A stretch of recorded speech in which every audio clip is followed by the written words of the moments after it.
everyone. Welcome back to the MHP Show podcast. I'm your host, Derek Vickers. On the MHP Show, we talk about anything and everything that has to do with mobile home parks, operations, acquisitions, crazy stories, crazy things that people have seen in mobile home parks, crazy things that happen.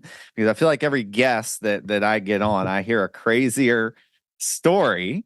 And that's just what you get with this business. And so we talk about that stuff here on the MHP Show. And before we get started today, I want you guys to go check out my site. It's derekvickers.com/masterclass webinar. It's a free webinar on mobile home park investing. It'll take you through the basics all the way up to more advanced underwriting in mobile home parks. And so you could literally learn everything you need to know to go and get your first deal, or even touch up on your skills just from taking a look at that webinar. It's about an hour long, so check it out. It's derekvickers.com/masterclass webinar. So today I have another guest on, Mr. Julio Jaramillo. How'd I do? That was good. Okay. So I took some Spanish in high school, so I know some words. I bet if I went and spoke it for a couple of months, I would probably be able to speak it decently. But welcome to the show, Julio. Thanks for having me. Looking forward to it, and love to share my story and my experience. I've been in the business many years, so happy to be here. Yeah, for sure. And so you're the founder of Evergreen Communities. You guys have over 4,000 sites. Is that correct? That is correct. Yep. And you're in 12 states. Yes. Got Absolutely. it. Yeah. So that's awesome, man. And so getting to that point where you are now. So was there an initial entrepreneurial journey that you went on before real estate investing? Absolutely. Yeah. So I actually have started in this business right out of college. I was at UCLA here in LA, and picked up an accounting job for the Carlyle Group. And this isn't the hedge fund. This is Ron Singer here out of Beverly Hills, and was studying aerospace engineering, if you can believe it, and decided I don't want to work just strictly in the defense industry, and went into accounting, picked up this job here, and went to work for Ron, just entry-level accounts payable, and learned the business from the ground up. And that was in 1989, if you can believe it. And Ron taught me the business, how it worked. He saw what he had built, and I was like, what is this, trailer parks? What is this garbage? And next thing I knew, I realized hey, this is a great investment from the investor side, and and then from the responsible owner side, this is a good solution to our housing needs and everything else that came along with it. So, spent 11 years there, became the CFO, controller, then the CFO, and director of acquisitions. And I really had no urgency or desire to be an entrepreneur. I sort of fell into it. And in 99, now flash forward, 11 years later, 99 was the dot-com boom. I was 29. All these people were getting the new PT Cruiser at the time, with the people that worked for pets.com and all this. So, us young guys are seeing all that. And, we had met with Ron on some equity ownership stuff, and it was going to be complicated. And he said, hey guys, you can run this out of a, he'd say back then, out of a phone booth, when we used to have the old phone booths. And he goes, you can run this out of a phone booth, go do your own thing. So I really went from a 6-figure CFO salary to zero overnight. I mean, I was just like, oh shit, I got to go out and build this before I start a family and get married. And I figured, hey, this is the time to take the risk. And I pulled out, I had a 401k. So, some of the new or younger guys starting out, you got to start setting up those reserves. And so cashed out my 401k, unfortunately at the time, but I was like, this is my shot. And then started Evergreen, bought my first property up in Syracuse, New York. It was a 100 space little beater, got seller financing, and just sort of went for it. And, I know a lot of people think, what's it take? What do you got to have? How many connections you have to have? I had none of that. And you just got to take it one step at a time. And I did everything I was doing before. I went out to the property. I walked the property. I looked at the area. I looked what was going on. I looked at the fundamentals.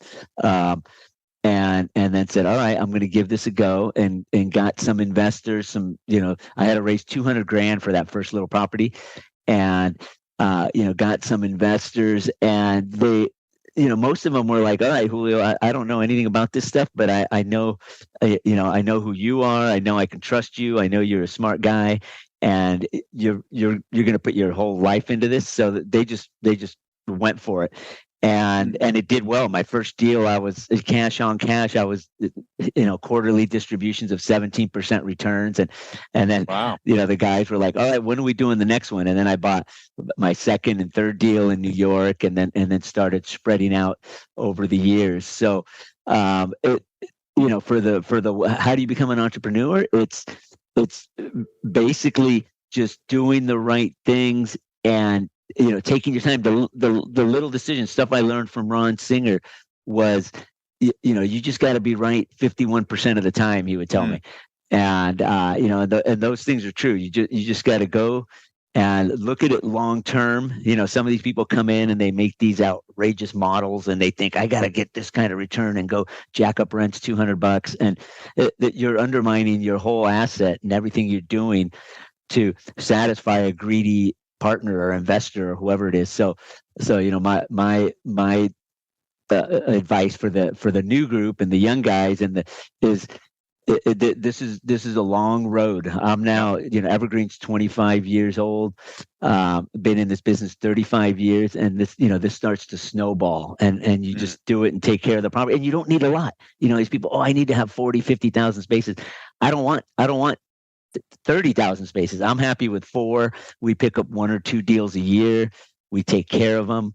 We manage them. We're hands on. We walk the properties. I go out and see them myself. And you got to get down there in the dirt with your managers. I was out there. We had a home being delivered, and I think I put it on my LinkedIn, and there was a mound of dirt still on there, and the home came 2 days early, and my manager's down there clearing traffic, and I'm shoveling dirt to get it off the site so the home could come in. So yeah, you got to get, I went to Yale, or I got this, or I worked for Blackstone. I don't give a shit. Yeah. This is your investment, buddy, and you got to get in there and take care of it. So that's a little bit of my background and entry into it, and now I love it, and we'll talk more about it. Yeah, for sure. Well, dude, that's an awesome story. And I was taking notes here because I'm like, man, there's so many things that we can unpack from that. And the first one, so you went from a 6-figure job to 0 overnight. Mm-hmm. Now, I think, typical in society, it would take a lot for someone to do that. And so what was going through your mind that night or day when you made that decision to hey, I'm going from this, I'm making 6 figures. I'm doing seemingly well. You're in California though. So I don't, yeah. But that was in 99. So the 6 figures was still pretty decent, but yeah, you're right. Okay. Yeah. Cause I mean, I when I was out there, I'm like, I don't know how, you have to make at least 150, 200 plus to even be sort of comfortable out here. Mm-hmm. But anyway, so what was going through your head that night? Did you have the bad side of you talking, saying don't do it, or what was that like? Oh yeah, no, it's funny because I remember that night vividly, and I remember laying on my couch and thinking, "Holy shit, what have I done?" What the hell is going to happen? But I mean, I think the good thing is I knew I can replace that job. I'm like, hey, I have an accounting degree. I'm smart. I know what I know I can get in there and go get another job, maybe take a small pay cut until I improve myself. But I was like, I'm going to give myself 6 months, and and I got my reserves. The other thing is, some of these people live lean, man. You don't need the Porsche and the Ferrari right now. When you're starting out, I was living lean. I had just bought my house. And I was like, okay, I got a mortgage, I got these expenses, and it's this amount per month. And let's say it was at the time, it's like $5,000 a month, and I got $60,000 parked away. I'm gonna, or it was less. It was like 30. I was like, okay, I got 6 months. I'm gonna give this a shot. If not, I'm going back into the labor force. And and then yeah, definitely fear and panic, but then it just makes you hustle, and it's like, I remember that first deal we closed in December in the snow up there in Syracuse, and I'm from sunny California, and I was in there doing due diligence, sitting in a bar, going over these handwritten spreadsheets from a seller, Mm-hmm. and checking the rents, and I was like, hey, this isn't rocket science. It's addition, subtraction, and percentages. It wasn't derivatives and calculus that I was doing prior to UCLA. I was at Caltech, so I was like, all right, I can handle this. And then yeah, you're gonna, pardon the expression, you're gonna shit your pants. You're gonna be worried. You're gonna think, I can't do it. You're gonna fail. You're gonna have some failures and some losers, but it's just having that ability to say, all right, I can keep doing this. I can keep doing this until until it happens. Yeah, for sure. And I mean, it's really like a viewpoint that you have to constantly say, hey, I can do this. When you get those doubts in your head, and I still feel like it happens if we're closing something or working on a deal, I still get some doubts. And in this business, there's going to be something you don't like about the property. I mean, it's just inevitable. And sometimes I still have those things come into my head, and you just have to have that viewpoint. Like, no, we can get this done. We've done it before. Have been successful in these other things. You just got to have that viewpoint. And so I think that's great for our listeners to hear, because you just got to prepare for those doubts, and they're coming. They're coming, because people in my group, in my inner circle program, some of them are still working 9-to-5 jobs, and they have that apprehension of going over full time. And it's always good for everyone to hear about people who did that. Yeah, and I'll just elaborate on that before you go to the next question. Is and a lot of things, like take the knowledge from others, like you said, that have lived it, that have done it. And I still remember back things again that I learned from Ron Singer, and we'd go into meetings with GE Capital and some sellers that were selling some, and I was young and intimidated, and Ron would be, hey, Julio, those guys put their pants on one leg at a time, just like you and I do. And I remember that. I was like, I don't care if it's Jeff Bezos or whoever the hell you're dealing with. They put their pants on one leg at a time, like you and I. They get up in the morning. They have later. I saw one of your posts about working with partners and all that. I have something I use now. Is you have 8 to 10 working hours a day. I don't care how smart you are, how badass you think you are. You have 8 to 10 working freaking hours a day. So you better use those wisely. You better share. You better delegate. You better not think you have all the answers. And then the other one he used to tell me was, we'd go in, we'd buy a $1, $2, $3 million dollar deal, and then we'd look at a $20, $30 million deal, and he'd say, that's just another zero. It's just it's the same process. You're going to get the same loan to value. You're going to do it's just another zero at the end. And so he taught me a lot of things that gave me confidence. He'd say stuff. Don't worry about the money. If the deal is great, the money will find you. Don't worry, and so I followed a lot of those things and said, all right, let's do it. And nine times out of 10, they're not going to tell you all the bad stuff you're going to hit, and you're going to hit it. But you just gotta get that tough skin and say, all right, I'm rolling back into this. Yeah, for sure. You definitely have to. I love that what he had told you about the deals, because you're right. The process is the same on the $1 million deal as it is on the $15 million deal. It's just more zeros on the numbers, for sure. Exactly. The other thing I wanted to touch on is that, and so you talked about cashing out your 401k. Like, did you cash it out to zero? I did at the time. Yeah. Unfortunately, I had to pay the penalty and the whole thing, but it was my sort of my desperation move. And now, 25 years later, it was the best decision of my life. So yeah, sometimes the things, you can't look at them in a vacuum. You got to look at it and say, all right, here's what I got to do, and see what's worth it. Yeah, for sure. Because, and I resonate with that because my first deal I got in, I was an operating partner and I got equity for doing the dirty work. So none of my personal money was in because I didn't have any. But in the insurance business that coming year, I got a bonus. And so I think I had like 100 grand, a little bit over 100 grand. And we were closing on 4 deals that I had found. And I literally took the entire amount in my savings account, wired it in without any apprehension at all because I knew that this was going to work. I knew these deals were home run deals and obviously easy to bring partners in at that point. Cause like, look, guys, I went to zero, kind of like you, like your partners were like, Julio, like we see that you're invested in these things. And I'm like, it's funny when people ask, am I invested in stuff? Absolutely. My entire net worth is in mobile home parks. I believe in the asset class. But I guess my question is, was there some apprehension to doing that? Were you like, oh my gosh, like this is my nest egg. I'm going all in now. Yeah. No, good question. It was, but like you said, when you have no other choice and you believe in it, I was lucky to have worked and saw what Ron built, and he had a home in Beverly Hills and up in Bel Air and all this, and he's like, this is just a widget, and this is just land. We're basically holding land, and these tenants are paying down this land for us. Is how you got to look at it, and you got to take care of that, and you got to take care of those residents. And so I saw like this works. And, if you buy in the right places, you take care of the property. It isn't just what some people think, I'll put it on autopilot, mailbox money.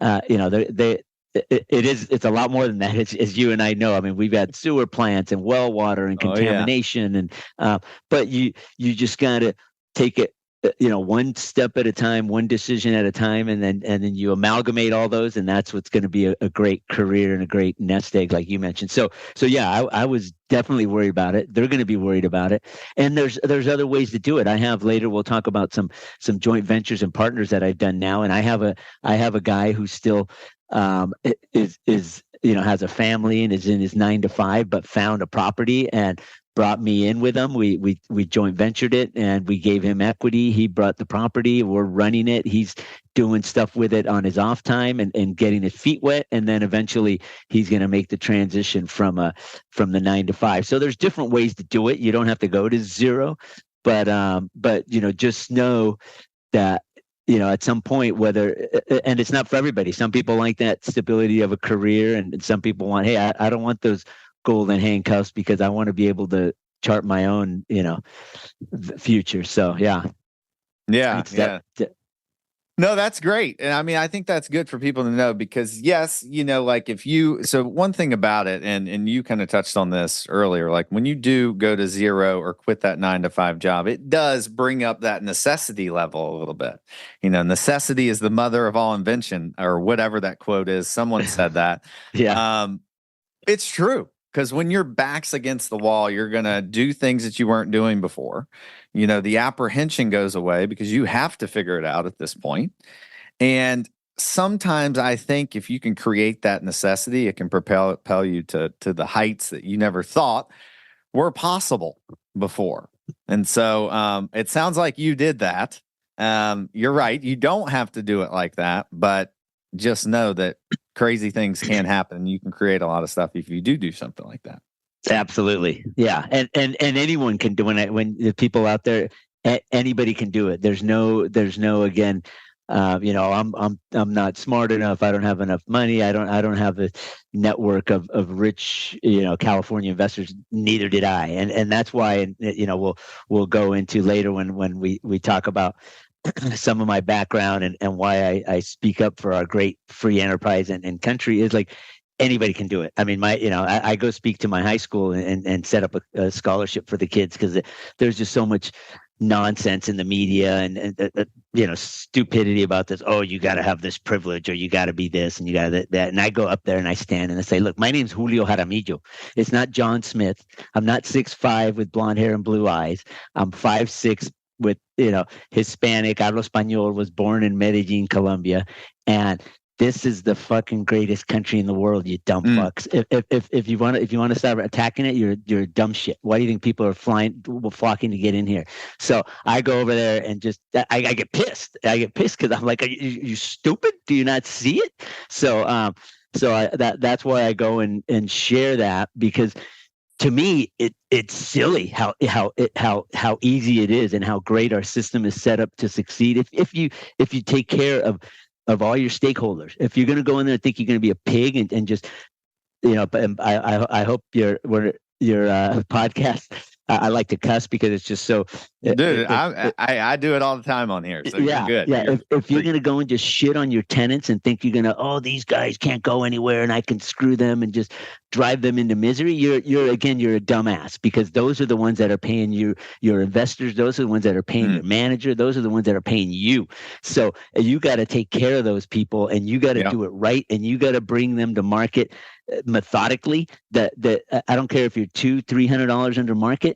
They've been living on that budget, paycheck to paycheck, or Social Security, or whatever they're paying you, and they can't absorb a 200% increase. I don't care who you are or who you think you are, even if everything around you isn't. You got to get there gradually. You got to get there through vacancy, a turnover, and bring people to market. But anyway, so my point, so I'm saying to all these people is, the only fear is you and your own insecurities, and I had them, believe me, but you just got to go out there and say, all right, hey, the worst thing I can do is work my butt off, and if I fail, then I'll go work my butt off for somebody else, and they're going to need me, because we all know just hiring managers, maintenance people, good people to work is already tough as it is. So if you're willing to work and do it for yourself, 9 times out of 10, you'll be successful.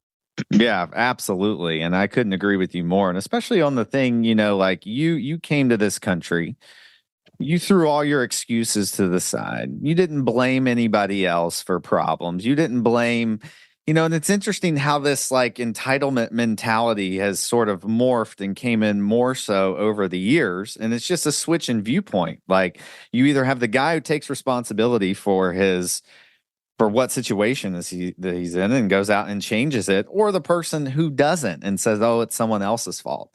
And unfortunately, I think the numbers of people saying it's someone else's fault now are more, unfortunately. But people don't understand, when they say that takes you out of the position of self-determinism, responsibility, and it takes away your own power, because you're just giving it to someone else. Mm-hmm. And you obviously are, you've came and you've done that. You're a great example of the American dream, and I commend you for that, and I love it. I love it. Thank you. No, and that's why you mentioned earlier, and we'll talk about it, speaking at the city councils and all that. I'm going to show it. Okay, show it, and then we'll talk about it. Yeah, I'm going to show it. So let's just go to this little video, and you have to let me know. I'll make sure the sound is going to share here. Just give me a thumbs up if you can hear the sound, Julio, when I started here. Okay. Good evening, Vice Mayor, council members. My name is Julio Jaramillo. I spoke here before on rent control, and I wanted to speak tonight just to expose the hypocrisy of the city in this council. So I made a little graph, hopefully, so our constituents can see it. We talked tonight here about equality, and I want the constituents to know that the owners, landlords, and people who have succeeded or held on to their property in Burbank are being proposed, and they're working on a rent control of 5%, limiting us here at 5%, which California already has an 8%, which we know limit on rents. But when the city, Burbank Water and Power, and Comrade Constantine, straight out of his socialist playbook, when they need their money, they're going to give you a 20% increase over 2 years, approximately 20% increase. And they're not considering the riders that are on strike and not making any money. They're not considering tightening their belt, because they don't have to, because it's not their money. But when the owners who no longer have insurance companies, I hope you heard State Farm and I believe it's Allied or Allstate, have stopped writing policies in California. Well, guess what? In your 4-page pamphlet that you have hidden in here, it said, well, the water department needs it because of rising operating expenses. Ay, Dios mío. Like the owners didn't have those same rising operating expenses, but you want to limit what they can charge to, again, hurt the renters. Because now you're actually going directly into the renters' pockets because they're going to pay the same 20% increase over 2 years that the owners have paid. So it's just hypocritical. And I think the residents of Burbank that got bamboozled into voting for this socialist agenda need to know that you're driving this bus right down the same path, absent Mayor Constantine from Oakland, same path that San Francisco is going. Comandante Perez, same path as Central America, Colombia, Venezuela, Cuba. You want me to remind you? And why don't you ask our neighbors from Russia and Armenia who lived under Soviet socialism where this leads? So you're doing that right now. There's one set of rules for you guys and another set of rules for the owners. We're going to cap you. I don't care if your operating expenses are going up. If you got to pay your electrician, your roofer, your janitor more to come do the job, you're only getting a 5% cap. But we got to eat, and you guys get the scraps. We got to eat our steak and get our 20% increase over 2 years. So let it be known, it's a disgrace, it's hypocritical, and it's, as we say in Colombia, sinvergüenzas. Thank you, and again, God bless Burbank, United States of America, and quit trying to turn this into a socialist republic. Thank you very much. Boom. And, dude, first of all, I want to say how that's just fucking awesome. Like, because you're calling them out on their bullshit. And, you know, the interesting thing. And so I know a guy, he's Cuban, and we somehow got on the topic of some of the stuff that we were referring to about entitled people and stuff. And he's like, these people don't fucking know. Like, I live there. Yeah. Like, I live there. Right. Yeah. And it's not good. Yep. And I just love that you're standing up for that. And I don't know how you live in California, dude. And then you can comment, but man, you live in California. Yeah. Yeah. No, I get that all the time. And yeah, like I said, other than this amazing weather and mountain biking that I do, I mean, I have a friend who moved to Florida, you mentioned, and he's like, man, I'm riding my bike, but there's no hills. It's all flat. So, but no, I mean, personally, I think it's my responsibility to do it. I mean, I tell people, and I've done a couple of those other ones, and it's like I'm a guest in this country. I appreciate it. I came here legally, and this country opened up its system to let me work at it, employ people, develop a portfolio, and the beauty is all of that. I didn't prepare a speech, but it's all very calculated. I throw in the Spanish. I throw all of that. That's all very calculated, so they can't come up with this. Oh, what are you, some kind of a racist right-wing Republican? Yeah, hijo de puta, and then I'll answer them in Spanish. And then so they can't use that against me. And you didn't see the stuff that happened before me, but that was in June during LGBT Pride Week. So sitting in that, when I was speaking there, to the left of me, there was a gal in blue hair, and it was a big LGBT Pride. And then the one next to me, next to her, was someone from the trans community. So it was great. They honored them, and that's why I said, well, we talked here about equality, but you're treating us owners like we're dog poop. And so no, I mean, I think it's like you said, and I've seen it. I've traveled all over the world on my bike. We go. I have friends from Venezuela. We ride our bikes in Colombia, and I've met many people. They've had over 3 now, close to 5 million Venezuelans come into Colombia, as they're all now coming here. You probably know, and these people, my buddy. Just to give you one quick example, my buddy. The Caracas, Venezuela, the capital. Venezuela was the strongest economy in Latin America. The oil money, everything. Then the socialists came in.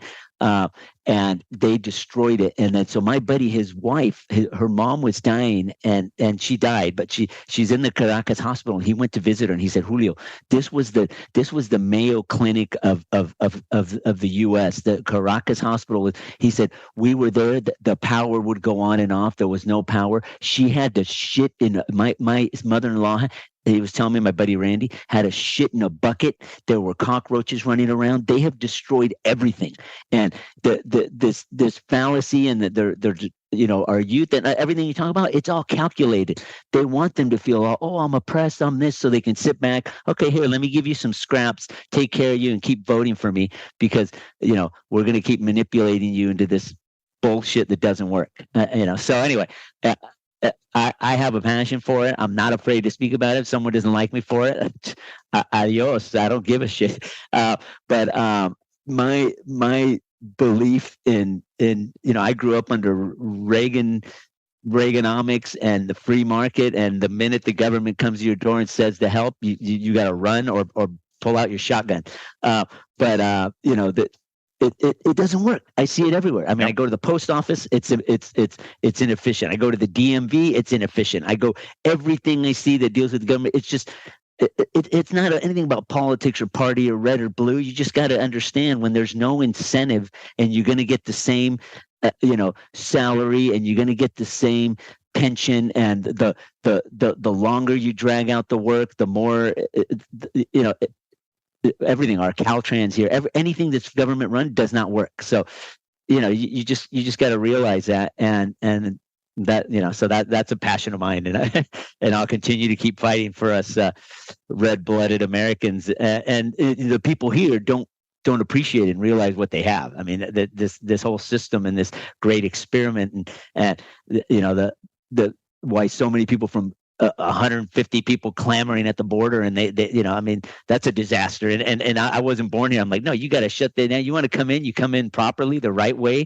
And we need this many workers. Okay, come on in, because we have a declining population. And if you know economics, okay, we need workers, but come in this way. We're going to vet you. You're going to do it right. And then happy to have you. Let's go participate, contribute to the process. And so so that's a huge passion of mine, and I see it. A lot of that I learned through the mobile home parks and seeing it in this great country. And I encourage the young people. I go to all these states. We just bought something in North Carolina, and I go and meet great people who and everybody's treated me well. Nobody's like, oh, you discriminate. You get one or two idiots who doesn't like you. Like, who cares? How many people you expect everybody to like you? I mean, and so anyway, it's a big passion of mine, and I'll keep fighting. Yeah, dude, we'll keep fighting, because I mean it's awesome, and it needs to be done, because and I don't know, like, it seems like from my observation that they're just it's the frog boiling in water. They do it slowly over time, and no one notices. And the more that they, spout this agenda on everyone, it's like, and during COVID, I feel like they stepped up the totalitarianistic ways, right? And so I hope that we come around, and I think more people are starting to see what you and I see out there. And we just need more people actually talking about it, because before we know it, dude, I mean, and some people may say this is drastic, but we may look up in a number of years and be like, damn, dude, like, we can't do anything. If I say something wrong on Instagram, I can't go spend money because our money's all digital now, and they just turn me off. Yeah. Oh, no, it can get to that very easily. So it's scary, and people do need to be made aware of it and quit getting into these two camps. I tell the kids that at the high schools, and this is here in Burbank, there's a big Armenian community and Hispanic community and Jewish community and Black community. And I tell them all, like you all get into all your little groups and all that. You're pathetic. I think I said, you think if I only relied on Colombians and just kept in my little circle, I wouldn't have a $350 million company. Okay. My first investor was Jewish. My CFO is Armenian. My best friend, Sean Miller, who I grew up with and trusted me in his first deal, is as white as snow can be and a great loving American and has treated me like a brother since we were in first grade. So if you're going to keep getting into your camps and now they have these things on, Hispanic only graduations or black only, like, were you stupid? Yeah. I mean, so if you're letting yourself, you think they can put you, all of our, as diverse and different as we are, into two little buckets of thought, you're falling right into their stupid trap, because it's pathetic. So I mean, I encourage everybody out there to just, you got to fight this out. Again, I don't care what party you are or what you are, you just got to fight the madness. Yeah, for sure.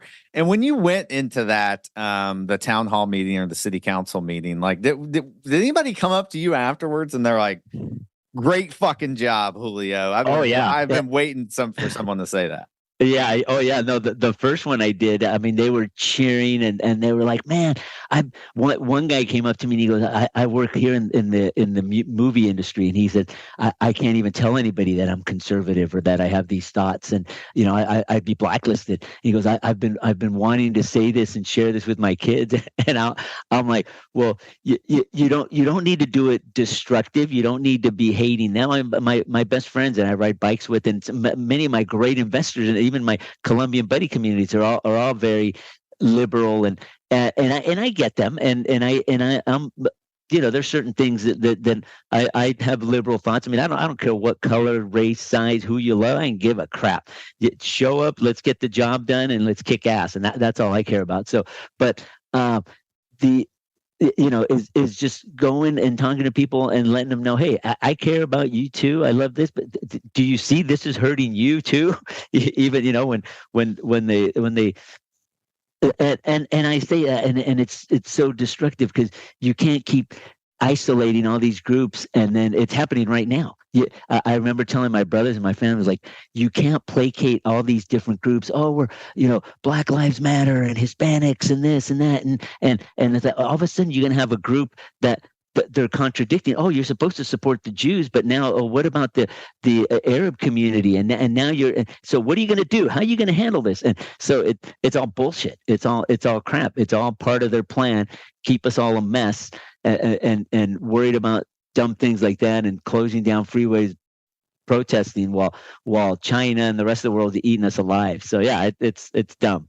Yeah, for sure. And so I'm glad, and I think my personal opinion of this is that I don't think, although America, I believe, has gotten a little bit, more stupid in many ways, but I think there is still a vast majority of people that think the same way that we do. Like, they look at some of this stuff and they're like, dude, it's not right.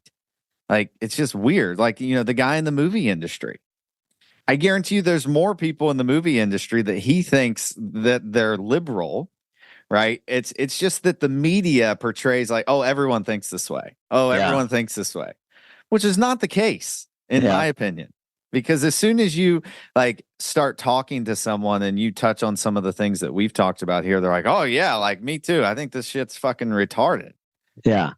Right. Yeah. So in my opinion, I think it's definitely a sensationalized, belief system that's not as popular and far reaching as is promoted in the media channels. Yeah. No, so true. Yeah. So, but yeah, so how often do you go do that? It actually came up again out of entrepreneurship and the as much as I do it and care about it, I bought a management company here in Burbank. An opportunity, a good networking friend of mine, a lady was retiring, sold her management company, and we're like, okay, let's buy it. It's completely different from mobile homes, completely different from Evergreen. This was just a little side management company that had 900 units under management, duplexes, triplexes, apartments. We're like, oh, well, we'll get a first look at some of these when they come up for sale. And so a lot of the owners we were managing were like, hey, they're trying to put rent control in there. And the mayor he came up here and won somehow. Burbank's a fairly conservative city, but he's a young, slick guy and came up and it turns out he's a democratic socialist and loves AOC and all this. And I'm like, well, who's this guy? So I went to speak against this rent control. And then, and the first one, I was telling him about it, just shooting him down on socialism. I was like, it sounds great.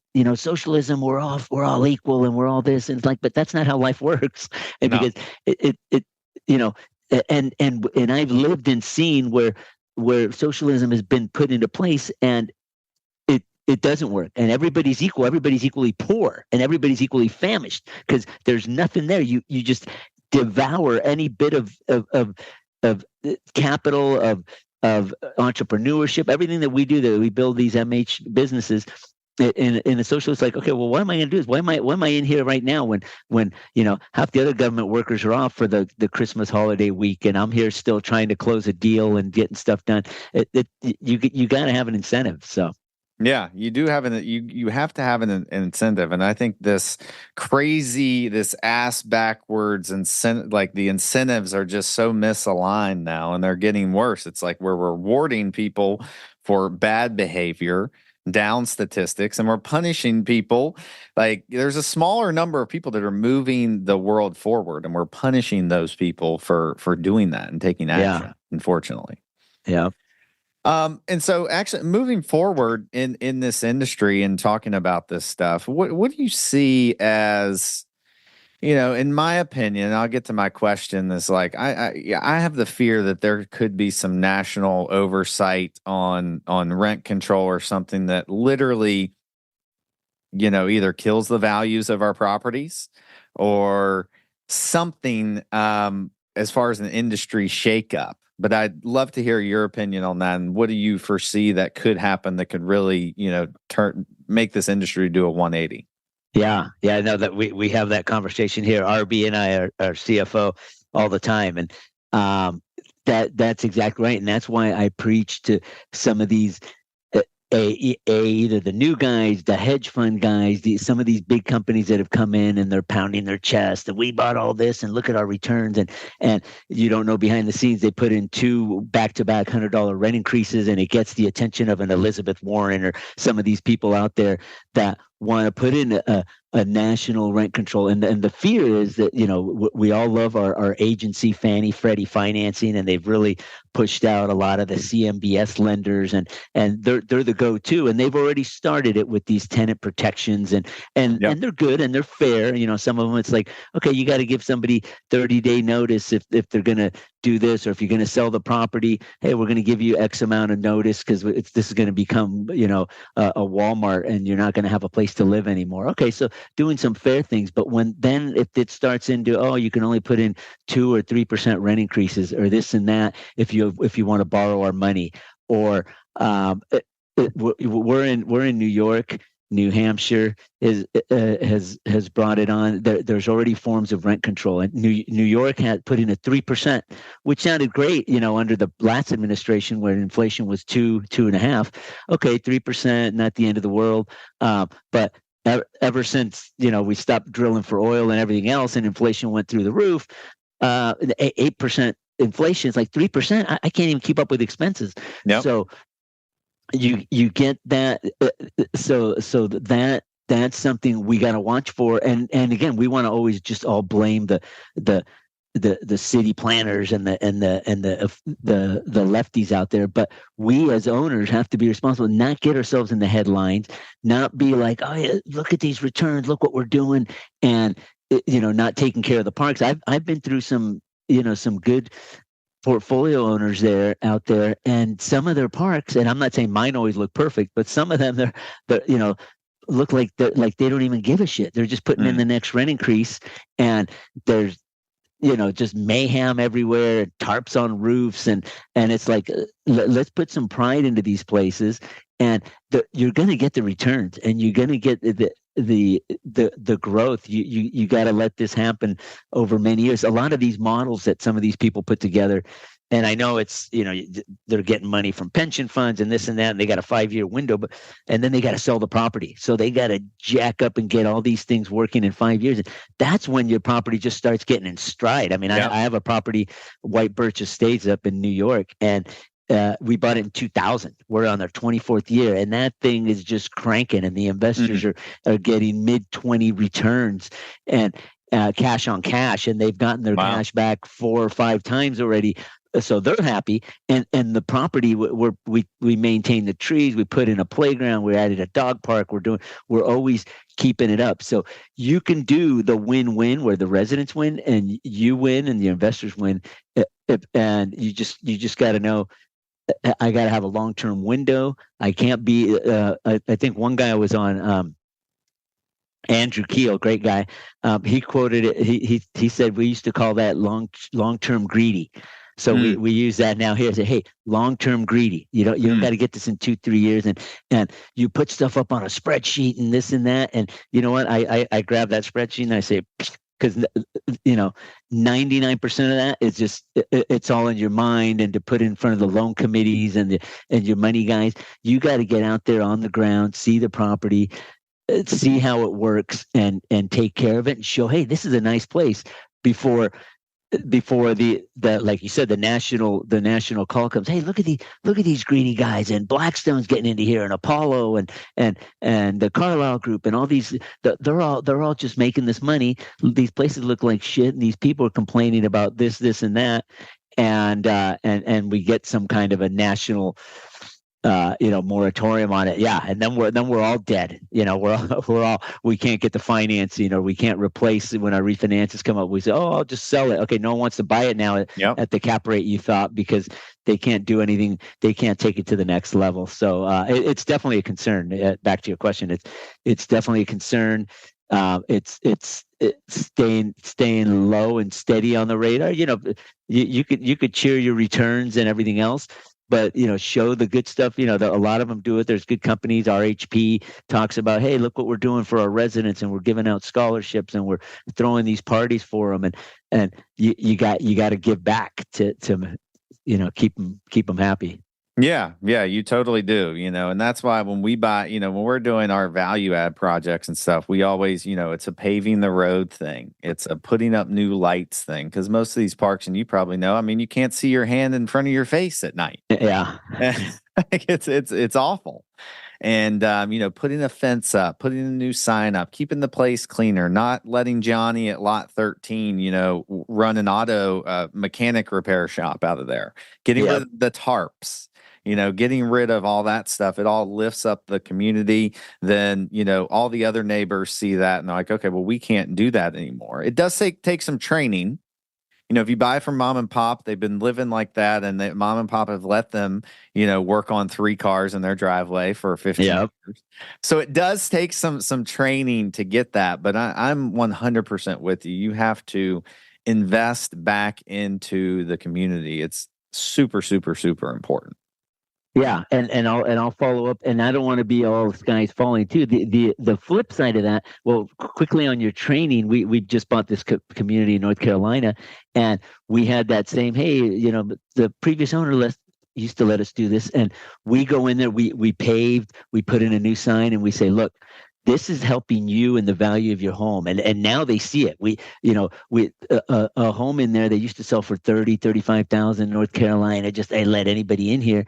Now we've cleaned up in there, and now they're like, oh, I just saw my neighbor sold this place for $89,900, and it's a 2003. And I'm like, well, yeah, because it's a community where people want to live, and we have rules, and there's safety in here, and lighting. And so doing those things helps your residents, educating them about it, and it helps you and your value. And but now on the flip side of, the nationally, I think our asset class is still way undervalued, as you see where rents go, and apartments and alternative housing. We have a long way to go. There should be rent growth for many, many decades. You just got to do it systematically, and don't think you got to get it all at once. It's still a great property type, and when you go in a nice property, and even the mom and pop ran it pretty good, and you take it to an even another level, it's amazing. That we have a property in New Hampshire by the seacoast. They call it over there by Portsmouth. Mm-hmm. And the previous owners, it was nice, it was cute, it was but there's old metal homes in there, and they let people do what they want. We went, cleaned it up, and now it's 100% occupied. And now a single 16 by 76 home in there. We just went in there, got evicted some guy that was just a mess, and it sold for 239,000 in that market, a single wide home, and we see it, and we're just amazed. It's like, wow, people want to be here in this area, and if you can provide them a nice community, they're gonna pay the freight, and you're gonna start getting the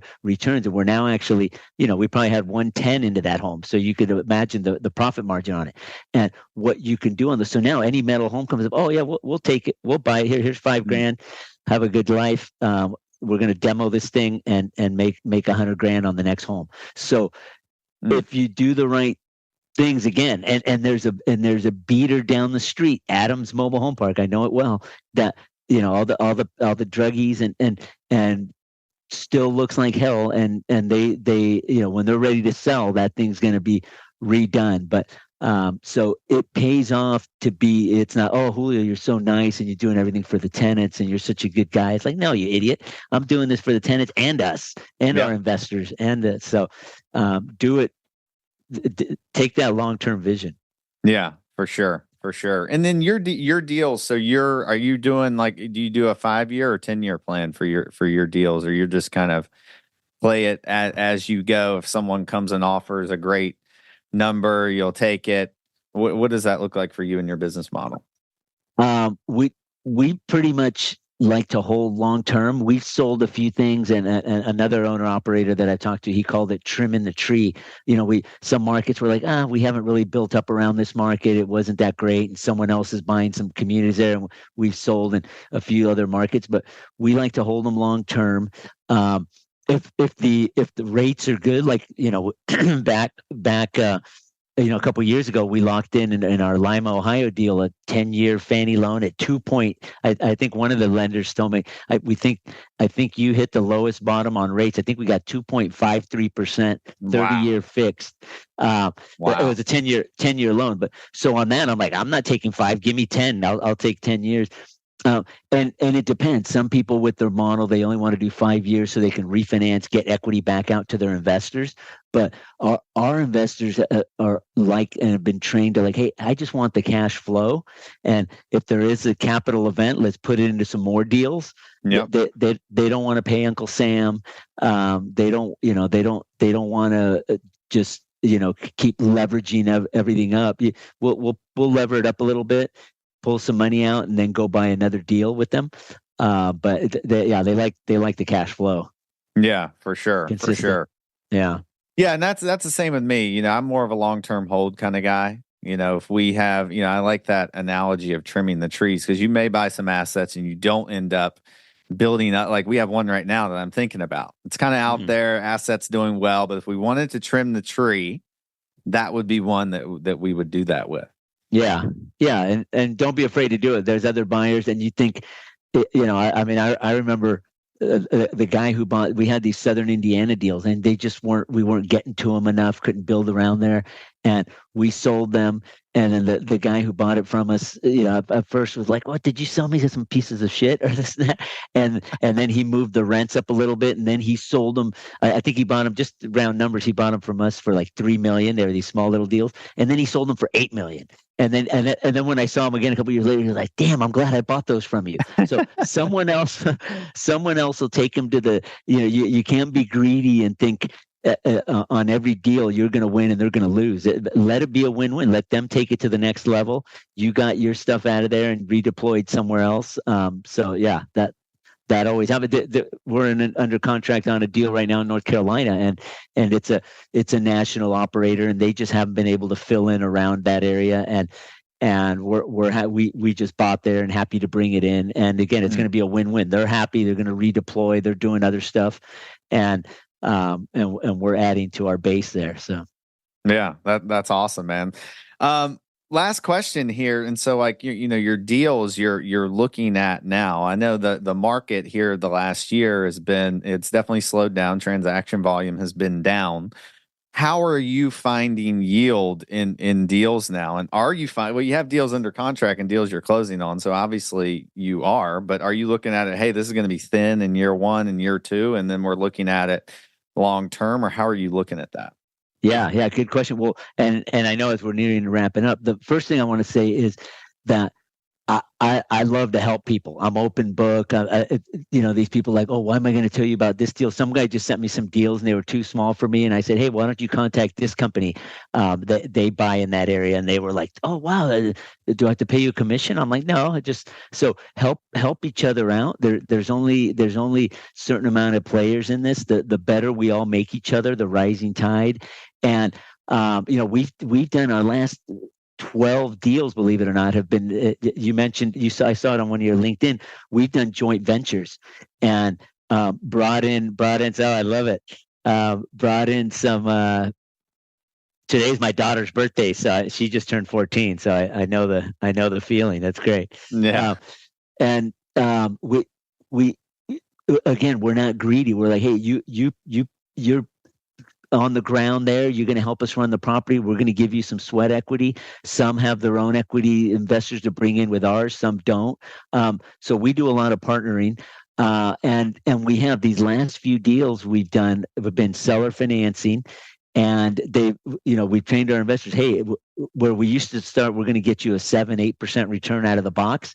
These are going to be 4 or 5, but by year 5 and 6 and 7, they're going to be, approaching 20%, but they're under market rents. We still got to pay for it, but we're going to get them there over time, and we're going to bring in some homes and infill. So yeah, you got to be creative. The key is getting the right money partner. People think, oh, this guy's going to give me money, and then they get in trouble. And this guy, they want to control them, or they say, you promised me 20% IRR year 1, and it's like, well, dude, if I do that, I'm going to destroy your property for the next 20 years. Everybody's going to be fleeing here. We're going to have a terrible reputation. I'm not going to spend a dime on the property, and I'm going to jack up everybody's rents. Does that make sense to you? Is that you want your money today only, or do you want it for the rest of your life? So you got to get the right money partner and explain to them that this is a long-term game, and they will not regret it. Yeah, for sure. Yeah, and I think that, I had Ryan Smith from Elevation Capital, and he talked about that quality capital being long-term, patient capital, because you're right. I have some bigger groups that are like, hey, we'll give you 100% of the equity for the deal. And I'm like, no, I know what that comes with.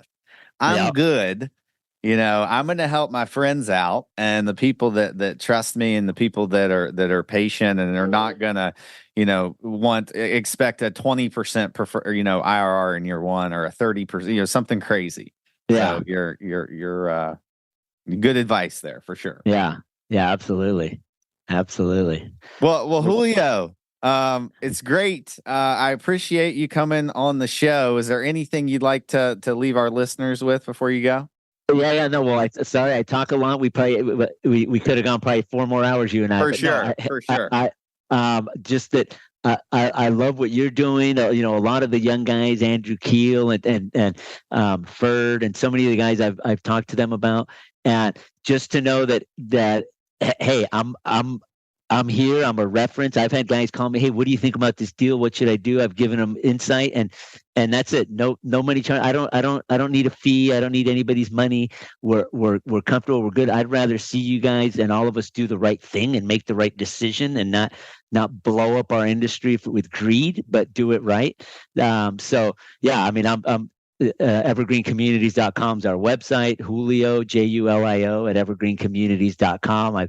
I've talked to a lot of people, hopefully some of your listeners, and just advise them all to slow and steady wins the race. Take it. Don't be stupid. Don't be greedy, and you'll get there. And reach out in our industry. I think we need to continue to help each other out and help guide each other. For sure. Well, thank you, Julio, for coming on, and thank you for everyone for tuning in to the MHP Show. We are releasing episodes every Monday. You can reach out to me with questions at derek@derekvickers.com. Go check out the free webinar, and we will see you all next week. Peace. All right. Happy New Year. Thank you, guys.